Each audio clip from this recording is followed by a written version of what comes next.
ನಮಸ್ಕಾರ ಸ್ನೇಹಿತರೆ. ನಿನ್ನೆ ನಡೆದಂಥ ಇಂಡಿಯಾ ಪಾಕಿಸ್ತಾನ್ ಪಂದ್ಯದಲ್ಲಿ ಭಾರತ 61 ರನ್ಗಳ ಬೃಹತ್ ಜಯವನ್ನು ಸಾಧಿಸಿದೆ.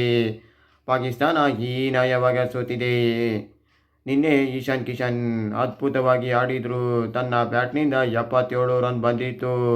ಅದ್ಭುತವಾಗಿ ಆಟವನ್ನು ಆಡಿದರು. 10 ಬೌಂಡರಿ 3 ಸಿಕ್ಸರನ್ನು ನಿನ್ನೆ ಬಾರಿಸಿದರು. ಅದಾದಮೇಲೆ Tilak Varma 24 run, Suryakumar Yadav 32 run, Shivam Dube 27 run. ಅದೇ ರೀತಿ ಕಡೆಯಲ್ಲಿ ರಿಂಕು ಸಿಂಗ್ 11 ರನ್ ಮಾಡಿ ಭಾರತ ಮೊದಲ ಇನ್ನಿಂಗ್ಸ್ನಲ್ಲಿ 175 ರನ್ಗೆ 7 ವಿಕೆಟನ್ನು ಕಳೆದುಕೊಂಡಿರುತ್ತದೆ. ಪಾಕಿಸ್ತಾನಕ್ಕೆ 176 ರನ್ ಬೃಹತ್ ಟಾರ್ಗೆಟನ್ನು ಕೊಡುತ್ತೆ ಕೊಲಂಬೋ ಪ್ರೇಮದಾಸ್ ಪಿಚ್ನಲ್ಲಿ. ಭಾರತ ನಿನ್ನೆ 19 4 6 ಸಿಕ್ಸನ್ನು ಹೊಡೆದಿರುತ್ತಾರೆ. ಪಾಕಿಸ್ತಾನದ ಬೌಲಿಂಗ್ನಲ್ಲಿ ಶಾಹಿನ್ ಅಫ್ರಿದಿ 1 ವಿಕೆಟ್ ತೆಗೆದಿರುತ್ತಾರೆ. ಉಸ್ಮಾನ್ ತಾರಿಕ್ 1 ವಿಕೆಟ್ ತೆಗೆದಿರುತ್ತಾರೆ.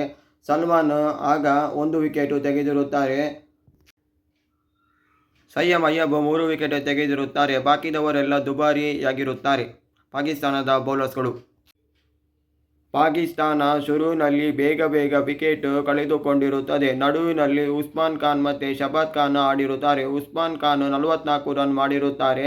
ಶಬಾದ್ ಖಾನ್ 14 ರನ್ ಮಾಡಿರುತ್ತಾರೆ. ಕಡೆಯಲ್ಲಿ ಶಾಹಿನ್ ಅಫ್ರಿದಿ 23 ರನ್ ಮಾಡಿರುತ್ತಾರೆ. ಟೋಟಲ್ 114 ರನ್ನಿಗೆ ಪಾಕಿಸ್ತಾನ ತಂಡ ಆಲ್ಔಟ್ ಆಗಿರುತ್ತದೆ. ಪಾಕಿಸ್ತಾನ 12 4 3 6 ಹೊಡೆದಿರುತ್ತಾರೆ.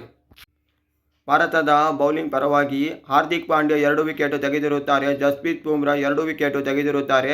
ಅಕ್ಷರ್ ಪಟೇಲ್ 2 ವಿಕೆಟ್ ತೆಗೆದಿರುತ್ತಾರೆ. ವರುಣ್ ಚಕ್ರವರ್ತಿ 2 ವಿಕೆಟ್ ತೆಗೆದಿರುತ್ತಾರೆ. ಇನ್ನಿಬ್ಬರು 1 ವಿಕೆಟ್ ತೆಗೆದಿರುತ್ತಾರೆ. ಕುಲ್ದೀಪ್ ಯಾದವ್ 1 ವಿಕೆಟ್. ಅದೇ ರೀತಿ Tilak Varma part time bowler ಆಗಿ 1 ವಿಕೆಟ್ ತೆಗೆದಿರುತ್ತಾರೆ. ನಿನ್ನೆ ರಿಂಕು ಸಿಂಗ್ಗೂ ಕೂಡ ಬೌಲಿಂಗ್ ಕೊಟ್ಟಿದ್ದಾರೆ ಪಾರ್ಟ್ ಟೈಮ್ ಬೌಲರ್ ಆಗಿ. ಅದ್ಭುತವಾಗಿ ಆಡಿದ ಇಶಾನ್ ಕಿಶನ್ ಅವರಿಗೆ ಮ್ಯಾನ್ ಆಫ್ ದಿ ಮ್ಯಾಚ್ ನಿನ್ನೆ ಸಿಕ್ಕಿರುತ್ತದೆ.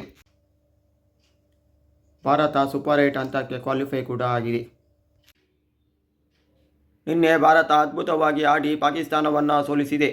ಭಾರತ ಬೌಲಿಂಗು ಚೆನ್ನಾಗಿ ಮಾಡಿದೆ, ಬ್ಯಾಟಿಂಗು ಚೆನ್ನಾಗಿ ಆಡಿದೆ, ಫೀಲ್ಡಿಂಗ್ ಅಂತೂ ಇನ್ನೂ ಎಕ್ಸ್ಟ್ರಾರ್ಡಿನರಿ ಫೀಲ್ಡಿಂಗ್ ಅಂತೂ ಮಾಡಿದೆ.